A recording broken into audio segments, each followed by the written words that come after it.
Welcome to Talent Bus, where I talk with SaaS companies on how they are doing their talent acquisition.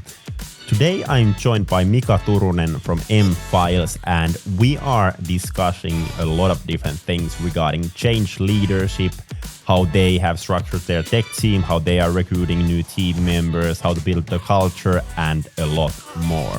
Mika works as a senior vice president of engineering and product over there. And let's start today's episode on the fact that why M-Files hired Mika in the first place. I love the question. Ultimately, I mean, why does a company hire a leader? Because when you hire a C or a VP or SVP for that matter, you're hiring for some sort of culture. You're hiring to cause change. Because ultimately, if you have the C's you want, you're not hiring. You've got everything. You got the team on C level. But if you're hiring for a C or VP, you're always hiring to cause an impact. You're not hiring for example, a developer. You're hiring a seasoned leader to lead something. It can be continuing with the profitable company, and it's kind of I'm air quoting here the status quo. So continuing the place where the company just got and keeping it there profitable, as an example. Or another example is you're hiring for change. You're seeing the market change, and you want to hire a C level to kind of help with that change, to facilitate the change of like, okay, we need to move with the environment, and what does that mean? So ultimately, why was I hired? I always like to kind of, not to brag, but to actually be super humble, is that I was hired to serve. So what I mean by that is I'm a huge fan of servant leadership. So essentially, I'm there for my people, and my role is to make my role extinct. I shouldn't be there. So that's ultimately how I kind of see myself and why I was hired. So I was hired to make sure that our people are enabled to do the job they need to do in this kind of complex new world that is 2023, I suppose. Yeah. And I remember last time we talked a lot about kind of change leadership, and that you are a change leader. And actually, I mentioned this topic to my girlfriend that, hey, we are doing this episode together today. And she asked me to ask, like, what is wrong with you? Like, why do you want to be a change leader? It's a hard thing to do. I actually, that's a really good point. It is difficult, and any good company that's hiring a change leader, they will ask, and I will give this to my head of people, Petra Roswell, that she asked me that, hey Mika, when you're joining, are you up for another change? Like you are a change leader, and you do have a lifespan of that. It's a tough job. Can you do it again? And there's a valid question. Is there something wrong with me? Well, isn't there something wrong with a bit of all of us, unfortunately? But ultimately, I think I just have the aptitude for trying to help, because I do see a challenge, and my job is to then, figure out that complex challenge that is often, it can be purely engineering, it can be product wide, it can be organization wide, because not all the changes that we're putting in place, we're not doing them for the sake of change. We're doing for the company to be successful, because that's what everybody wants to do. So we're doing the change to be successful in the future's turbulence that we yet have not seen, because we have a crystal ball, but it's a bit hazy. I mean, we can make guesses, but ultimately, when you're doing well, you want to do the difficult, like kind of figuring the difficult things out so that your ship can weather the storm when it hits you. Because ultimately, if you start doing the changes when the storm hits you, you're not doing the right things.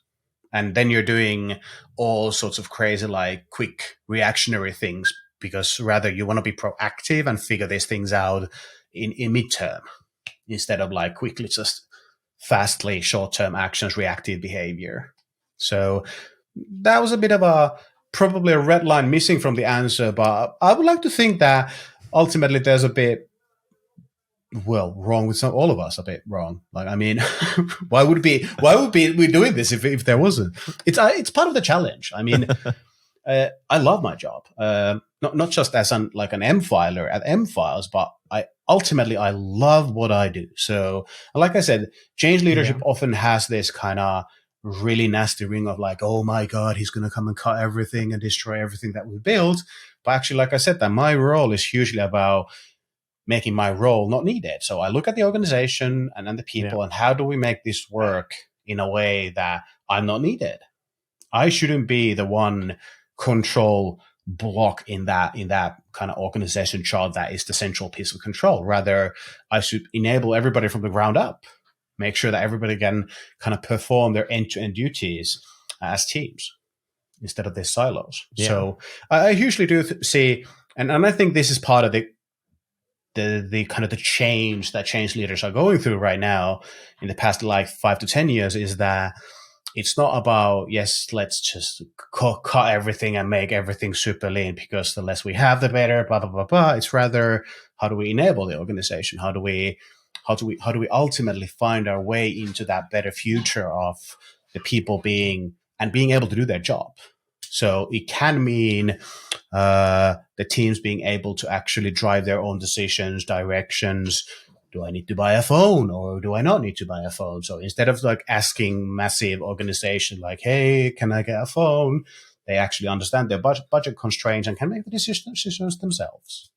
Yeah, exactly. And I think kind of the companies who are able to make decisions and make decisions fast are really moving forward way faster than their competitors. Yes. So it's a super important thing. And kind of what you mentioned there, that one of your goals is to really make sure that you are no longer needed in the company. Yes. I really love that idea because that's something that I try to do as well, kind of as an entrepreneur and CEO.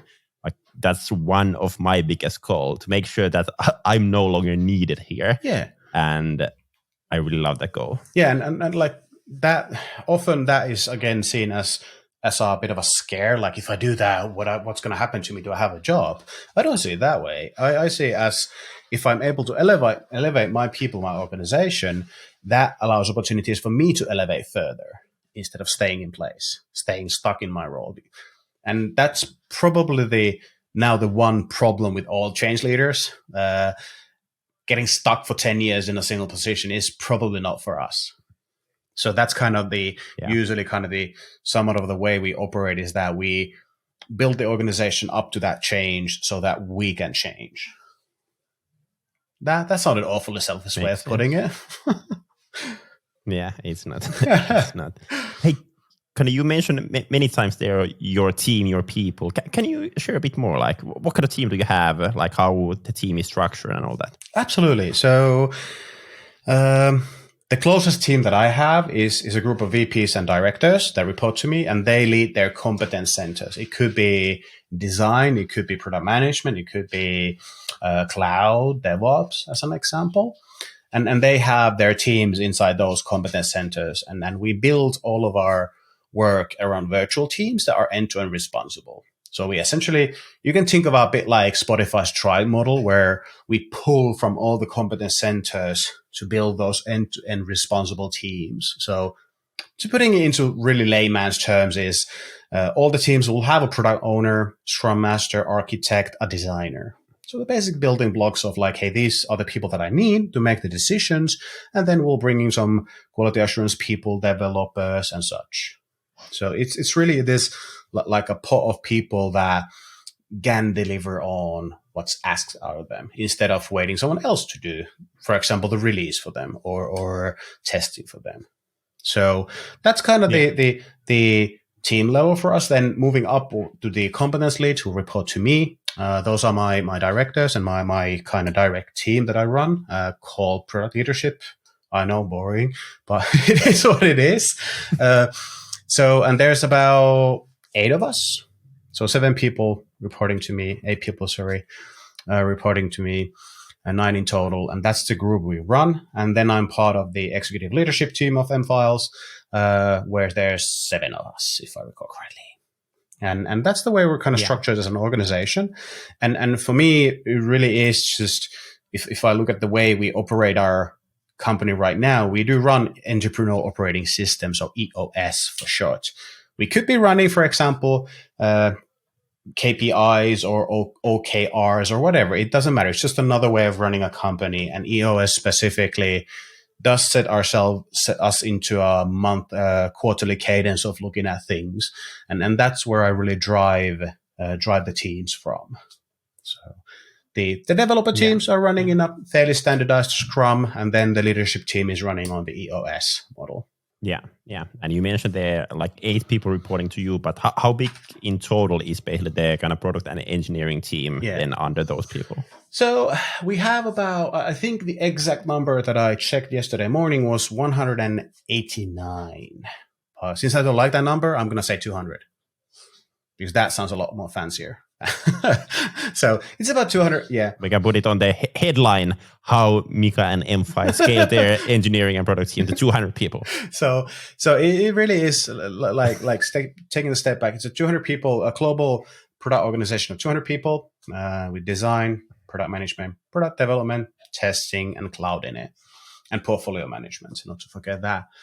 And we try to build ourselves into a model where we don't actually do baton tossing or handing over. So what we do is we have everybody in the same team, and we essentially huddle around the topic as a group instead of saying like you're responsible. Ultimately, someone's responsible for the thing, yes, but instead of saying that, okay, it's yours, handle it, everybody huddles around it and try to solve it. And how's exactly, because this is something that like, as a kind of previously, I've been working as a head of sales, and for example, for me, when I was reporting to our CEO, the kind of reporting for me was quite easy. Like, and for me is to understand, like, it's the sales numbers, and that is what I'm reporting. But what are you reporting, like upwards, regarding the kind of your team and the product? Yes, so it's really divided into 2 topics. Overall, is obviously the product value, so the new value stream we've been able to put out. And then on the other side, the engineering excellency. So as a really concrete example, what were our SaaS businesses' uptime values, the SLAs that we provided? What were they actually on a monthly basis? Or did we have any downtime this week? Because EOS sets us into a weekly cadence of the ELT and the leadership teams meet on a weekly basis for 90 minutes. And there's a cadencing, like message cadencing happening between those. So the message cascading happening between the meetings. So the information baton gets passed from me upwards, but my people bring me the information on Tuesday, and then on Wednesday I put it upwards, kind of on the high level. So for example, like I said, new values like, yes, we've built this new fancy add-in for our product, for our platform, or we made this new integration, or we've now made real-time collaboration capable product capabilities. So that's one of the things that we report. So we do track, like, for example, we do have sales kickoff starting this month on January. So we do a full sales kickoff for the global sales organization, and we're going to let them know that, hey, these are the things that you can expect out of product, the value deliverables that we're going to give you this year. And then those, if not directly, indirectly become the trackables on the executive level. And this year we've been specifically the engineering efficiency level. We've been tweaking quite a lot this year. So for example, we're now looking at values like time to recover, because ultimately, if we speak of what is like ground level agile or lean behavior, from there stems that you do make mistakes every now and then, but you should learn from them. So fear is an enemy of kind of like testing culture and like this behavior of learning. So removing that fear component, making sure that people have the psychological safety first, and then saying that, hey, let's try new things. Let's try running fast. Let's take the training wheels off the bike. People start driving with the bike. And every now and then there's some issues, and people ram the bike on a wall or crash it overall. And instead of kind of then getting on top of people like, hey, why did you crash with it? We go like, okay, so what did we learn? And how fast did we recover from the mistake? So these are kind of let's say there's a limitation on how fast we can recover, because on a standard level, it takes an hour to change our bike wheel. Then what does the organization need to do if our target for recovering from the change is 30 minutes, and ultimately just that tire change causes us to lose it? What does the organization have to do to get just faster in that part of the process? So looking at with these like high level metrics on how we perform in engineering, we can actually derive quite a lot of value backwards into the processes and behavior. That's interesting. I started to think like how closely you can tie that one to revenue, or is there some product teams that are kind of measured on whether it's like monthly recurring revenue or net retention revenue or something like that? I think that might be quite interesting, because I think at the same time, yes, engineering team can affect for, let's say, time to value on the product, how fast customers can start to use that one, how happy customers are. But then at the same time, like I think it is kind of sales and marketing job to bring in those new clients and customer success, maybe to make sure that they are happy. But at the same time, like product team and engineering teams can affect those ones as well. I love the fact you're bringing this up, and I guess this is your sales background speaking, because ultimately, if I speak with pure engineers, they're like, yeah, no, not our job. But it takes a village. So closing new sales takes a village, and that's really one of the core principles, like our guiding principles. One of them is make it happen. Second one is helping others. And the third one is love customers. So we have 3 guiding principles: love customers, make it happen, help others. And those are the kind of the guiding principles, that the building blocks of M-Files culture, of what M-Filers digest to themselves. And there is the love customer thing. And it does mean that quite often, actually, in our company, which is super rare, is that our engineers give massive white glove treatment to our customers, which I absolutely love. So as an example, when we set targets, we do set sales targets, but actually, for example, for me and in my leadership, we do set actually sales-related targets. It's not like we're selling, but we're supporting. It's part of our job to support as much as possible for the new customer acquisition. Yeah. And obviously not to forget the existing customer base, but I mean that closing new customers is always more difficult than keeping existing ones. So there is that aspect. Yeah. And the closer to you get to PLG, so product-led growth, ultimately, the more you can have an impact. If you live in a perpetual world with a yearly release cycle, an engineer doesn't much have of an impact on anything. But if you say have capability to deliver air quotes again whenever you want, and you choose to deliver, let's say, every bi-weekly releases every 2 weeks, you're in a place where your engineers can make a massive impact on how happy the customers are, even their perceived happiness, and then the value that they get out of it. And for us, we're in a mid-transition. We used to be a perpetual license house. I think 2 to 3 years ago, 2.5 years ago, maybe. We transitioned from perpetual licensing into subscription model. So SaaS business overall. And now our engineers are learning hey, okay, this is what it means to really kind of help the customer when they're in trouble. And it's really interesting seeing that, like that mindset shift, because we have engineers that we have extremely lengthy careers. We've had people that have been with M-Files since the beginning of the company, like 20 years ago. So I love the fact that I've got all ages of different kind of engineers, different behaviors, different personalities, different ages, different career lengths. So it's absolutely amazing seeing everybody going through this like mental transformation of their own, like when they realize that, oh, actually this thing that I'm doing that just used to be before red and blue buttons and a bit of text is now actually something that thousands of customers are using, and they're deriving value for their business from it. I did that. I had that impact. And that's just then putting it into really concrete terms of like, how can you drive behavior is another example of, if you Google and the search engine, not the company, you're part of the team that works on Google, the search engine.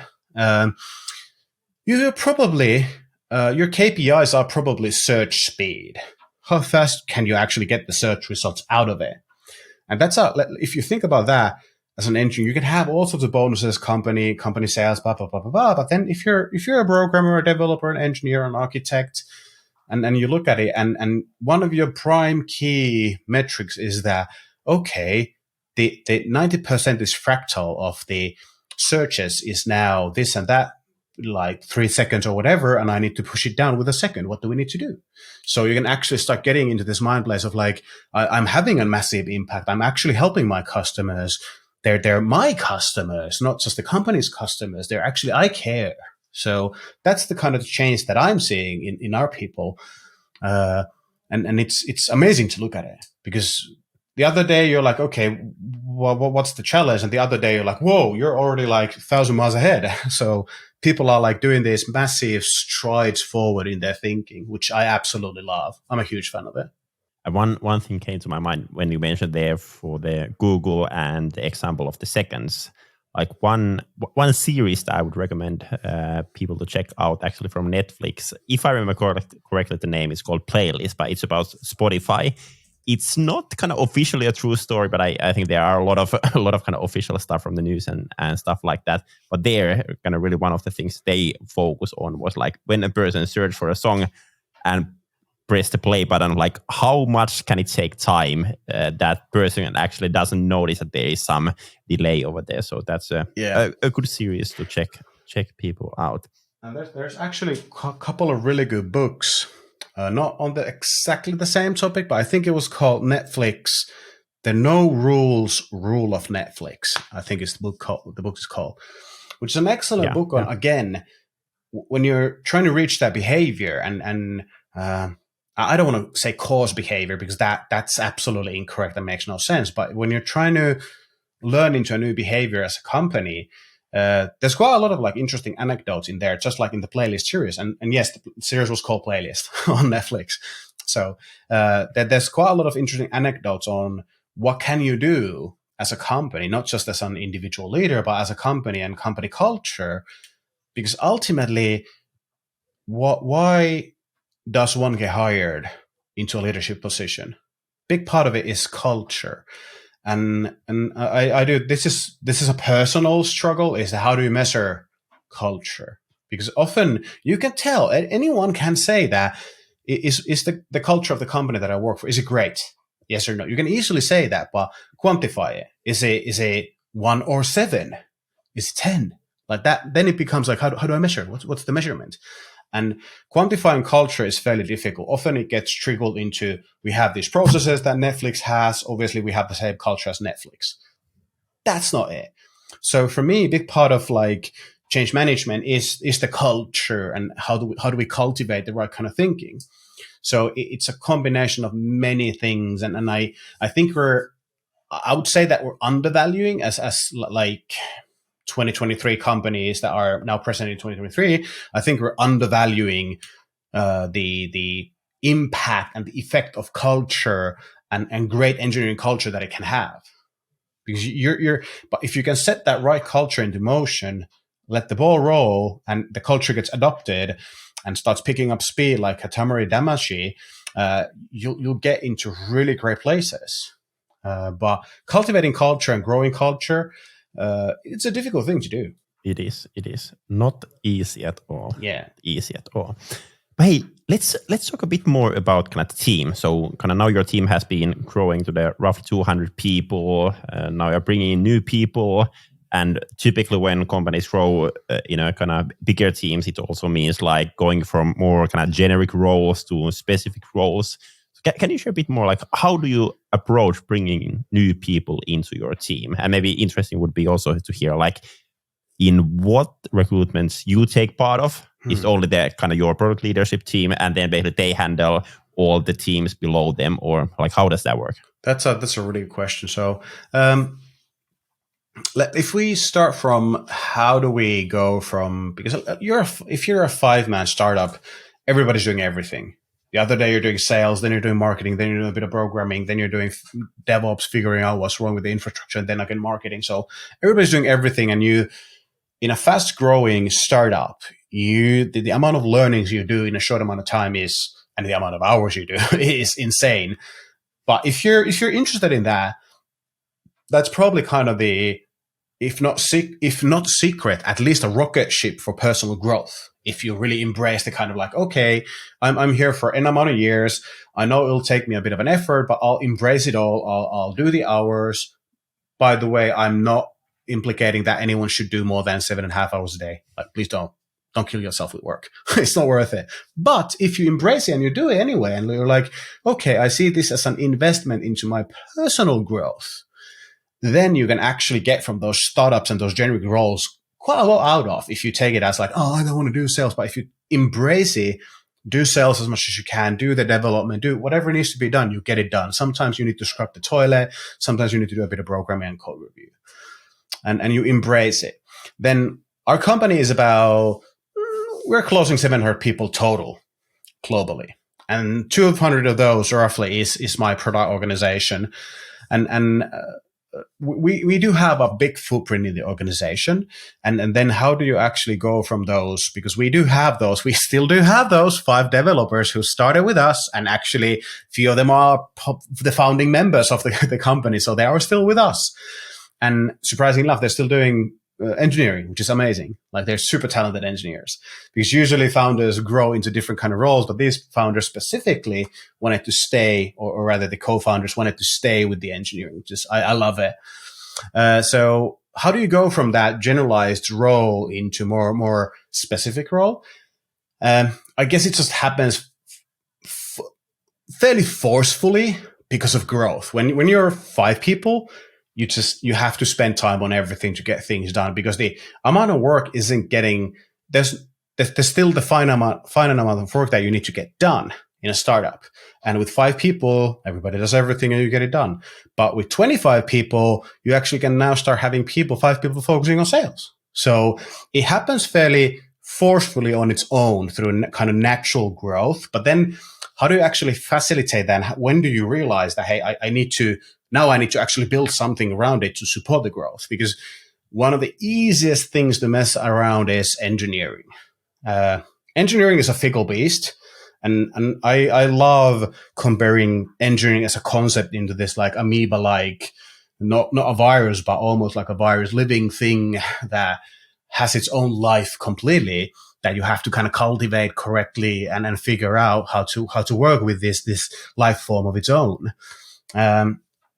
So one of the easiest things as part of growth company to mess is your engineering culture and break it. So you can't have 200 engineers doing everything and anything, because at that point, once you get 200 engineers, you can assume that your product is big enough, or it has blown or grown, or whatever the terms you want to use, it has expanded to the point that is big enough and complex enough that not all 200 people can do everything. There's just technical different pieces, technologies change. There's just different areas of expertise, front end, back end, infrastructure, and sorts of things like that. So the piece of the pie gets so big that you no longer can eat it. So that's again a point that when do you actually realize that this is the point that I need to start creating? For example, just making up an example on the fly, is that when do I actually need to have a front end team instead of like these generalized people that do what's needed? And then there's the kind of if you go there too early, you start getting these kind of inbound, outbound problems where work is not getting done because you're not feeding your front-end developers enough. You're actually feeding too much into your infrastructure and silly things like this.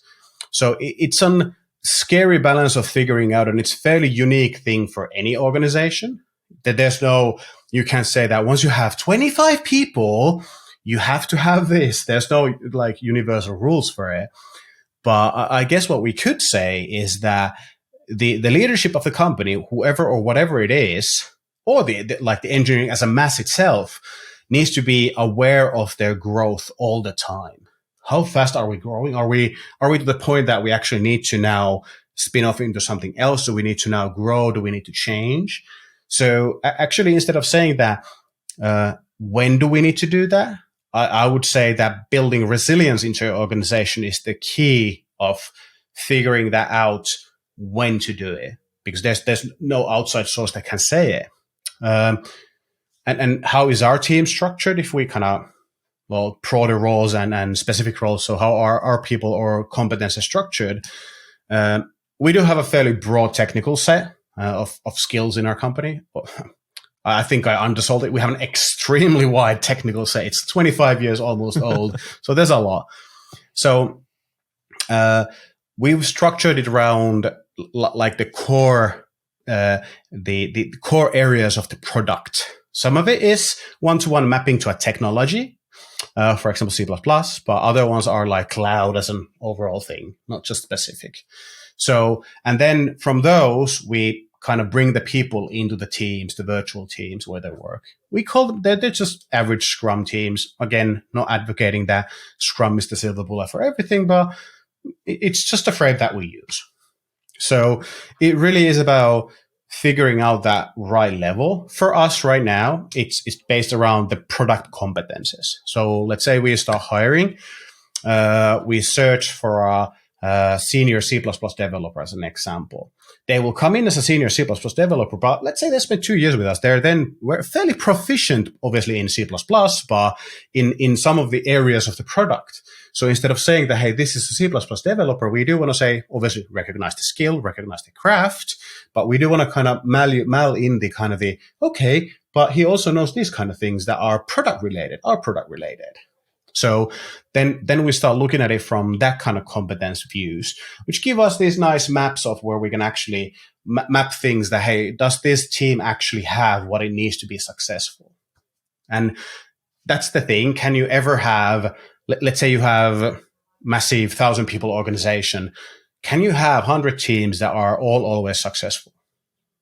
Like, is this the kind of constant game of like, let's say you're trying to figure out that, okay, we have 100 teams working here parallel, and 99% of the teams are well equipped to win. They're running fast, but then I have that 1%, that one team that's not quite there. So I'll start recruiting. I'll start figuring out, I'm in a growth phase. I can hire for it. Excellent. I start finding the talent.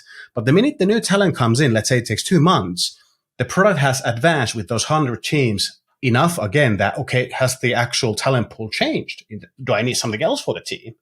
And what if a person from team A wants to come to my 1% team? Well, how do I fill that one team? I just played this massive organizational puzzle of figuring these teams out, and someone wants to transition. How do I do that? So it does become this massive game of, and if you lock your team structures in a big product into your organization structure, you might be in a bit of a challenge if your people want to move. But again, I'm not advocating one or the other. I'm just kind of bringing this up. But if, for example, if you have virtual operational teams, then you can fairly easily, without changing the organization structure, say, for example, hey, Matti Nykänen from team A, Teppo Tekijä from team B, you can switch around if you feel like it. Instead of having to start this massive, okay, let's talk with the managers. Can they actually move? Do you want to give out your people? Blah, blah, blah, blah. Like this, like HR dance of how do we figure this out? And ultimately, what we're seeing in our organization is that our engineers are hungry. They want to do the cool things, whatever that means for that individual engineer. For someone, it's databases. For some, it's, I want to be really good at memory manipulation of C++. And it's like, it really differs. And they also, obviously, it fluctuates. They grow. They get interested in new things. I want to learn a new language. And obviously, every time, like our job then as a leaders, and like if we have specific roles when we grow as a company, when you have specific roles, you cannot fulfill everybody's needs.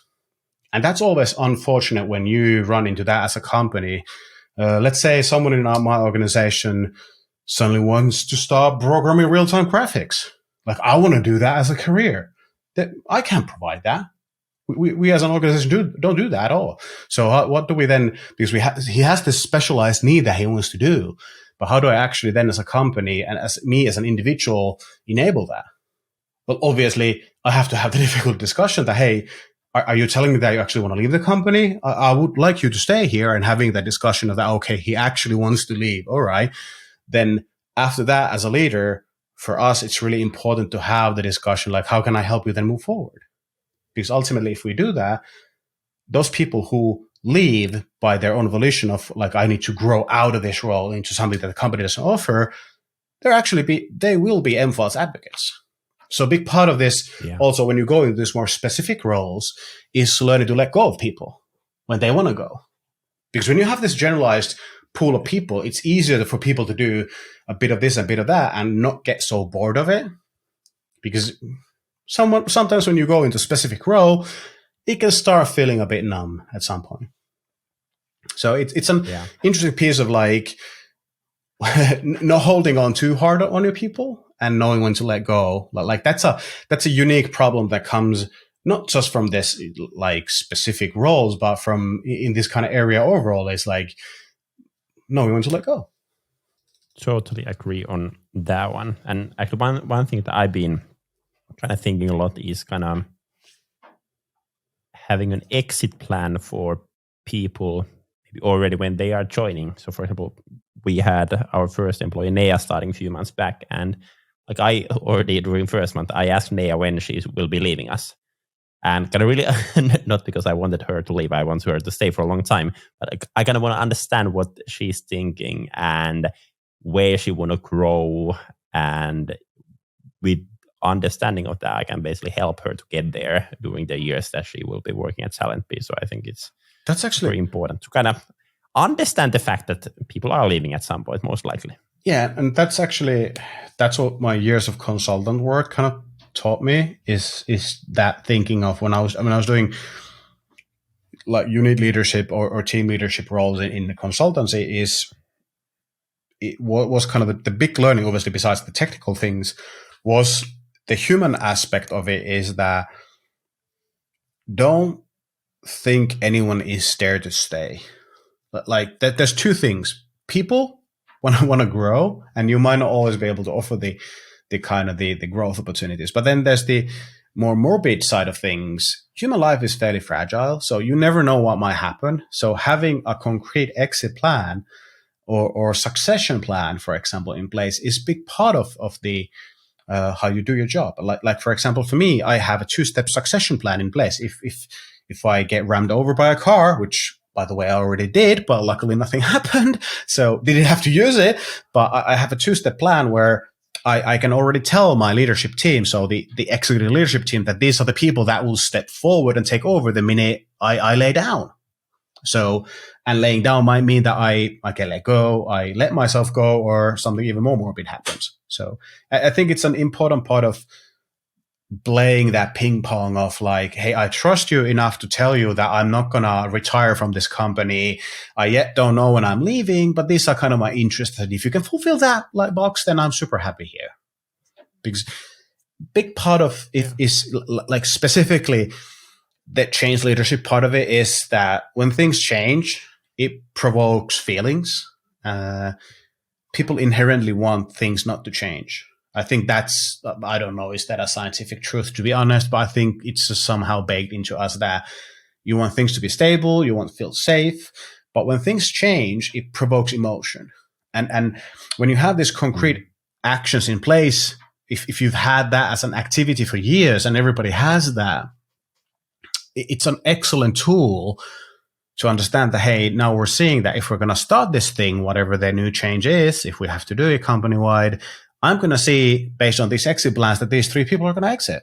Probably. I'm not going to drive them out, but I'm seeing that, hey, their profiles and the way they've communicated what they want to do, they might feel the urge to leave. And I might actually take them into a power hug and have a real discussion that, hey, we're seeing this happening. We've had the discussion. I don't want you to go. Is there anything I can do to help? But the company does need this change. How do we go through it together? So I think you're onto something. I've never thought of it on like having that for everybody, which I think I just got a really like magical idea that I want to explore myself further. But I think you're onto something when you have that for, if not everybody, but for most of the kind of the people you have, that, hey, things could go wrong if this person leaves. So I think that's important.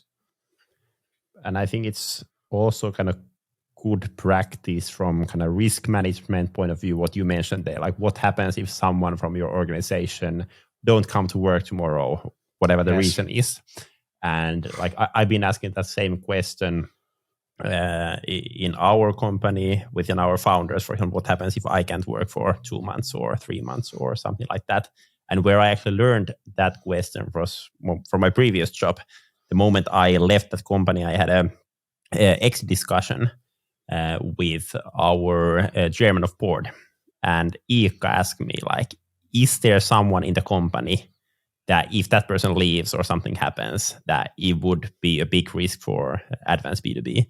And I think that was a brilliant question to ask in an exit discussion. I think that shows that you care enough to ask from your former employee that, hey, you know your people. Do I need to look after someone? Because obviously the board doesn't know. I don't know. Like I should in a dream world, and I would love to know. But unfortunately, when we have 200 people, I don't know specific key talents of every people. I try to do my best to know it. And I keep asking my people, like, tell me of your people, like, tell me all their juicy, like, magical skills that I haven't seen in action. And I keep learning all sorts of things. Like, we've got excellent bingo talent in the house. Like, we run bingo hours. There's a lot of things happening.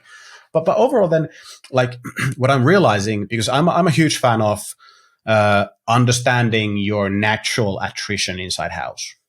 So anything under 10%, you're good. Anything under 3% is scary low.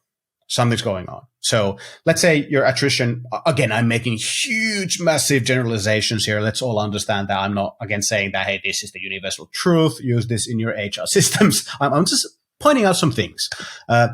So let's say you have attrition between 3% to 10% on a yearly basis. So that means that anywhere between 3 to 10% of your workforce will transition out of the house in years' time.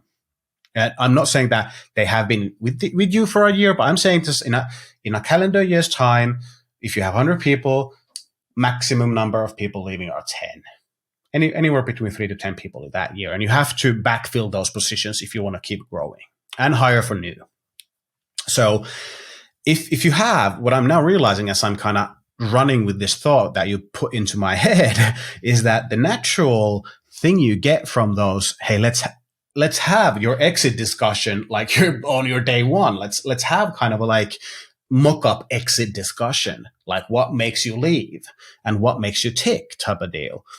When you have that and you start baking in your company's resilience for natural change. So what I mean by that is you have a healthy culture if you have people, the company doesn't crumble if someone leaves. So you should be always able to carry some level of attrition in a natural way that, hey, yes, we have a high performing team of 10 people. One individual decides to leave, another one joins. So the team doesn't absolutely get bogged down by pressure of new person coming in or one person leaving. But actually the team thrives from that. So, and I hate the word process, but I'm going to use it. So you've built your processes, whatever they are, in a way that it supports that, hey, yes, someone actually might leave. Because I think one of the biggest challenges and you can make is assuming everybody will be with you for the end of your life. And that's kind of the learning I took from consultant work is that maximum assumption, you have to make some assumptions. Like I usually say that, hey, I'm happy if anyone's with me for 2 years. Like I feel like I'm renting your skills. I don't own you. The company doesn't owe you. And I understand our position as a company that you might get better offers and we will try countering those, of course. But ultimately, if we build towards a future where we don't assume you're staying with us because you're so talented and super cool, we have to actually take that into account in our whatever we do, which I think is ultimately one of the recipes for resiliency into the company. Yeah, and I think it really helps on recruitment side of things as well, because kind of what a lot of companies struggle with is really the kind of backfills. Yes. And what happens is like, oh shit, now a senior developer left the team. I didn't have no idea that person is leaving. He or she had a 2 weeks notice, and then in 2 weeks we don't have anyone on that role. And then you are like, we need to start recruiting for this role. Yeah. Rather than, for example, one more example from my past. Like on my previous workplace, I felt like there was the safety that I could talk early on when I was leaving. So my last working day before kind of starting my own business was June. And I informed the company in January that, hey, in 6 months I will be leaving. I didn't have to do that one. But the reason I did that one was I felt like it was good workplace. They handle everything great. I was sure, like when I said I'm leaving in 6 months, it will be kind of taken care of in a good manner. And that kind of helps both me and at the same time the company, that there's plenty of time to find a kind of perfect person for that role that I'm kind of having open there. So I think that's important. And in best case scenario, you can even be part of the recruitment. Exactly. Like you can help with it. Like you can actually interview for the position. And instead of saying like, let's not try finding like what I say every time we're backfilling for in any company for any role is that, yes, we're maybe looking for senior ABC, but let's not look for the same person. What have we learned from their position in the time they were here? And with those learnings, let's hire for that new talent. It could be in some cases, like I've already seen this, like literally this year in January, I've already seen it this year happening and multiple times last year, is that when we backfill, we might not actually backfill for the same position. We backfill for that headcount, obviously, but the role and individual we find and get is kind of I don't want to say upgrade. That sounds again like super robot matrix-like, but like a different version. Like this is what we've learned in the X years that the person was with the company, that actually to get most out of the team needs this. So I think that's like a massive, like kudos to you being able to tell your company that, hey, I'm leaving in June, because ultimately that's what I would love to hear from my people if they're leaving. Hey, Mika, I'm leaving in 3 months, and I would be like, oh, okay, let's figure it out. Yeah, and exactly. like me, I would love to be able to post if you told me that, hey, I'm resigning in 3 months. I would love to be able to post the question to you: is that do you know someone that could fulfill your shoes, or do you want to actually help with it? Because now I'll start casting the nets out. I'll start the recruitment. And once I get my, let's say, top 5, can you help me weed out, like, so I have two people running for it instead of 5? Like I could actually use your skills and knowledge of the role and what you've learned of the company.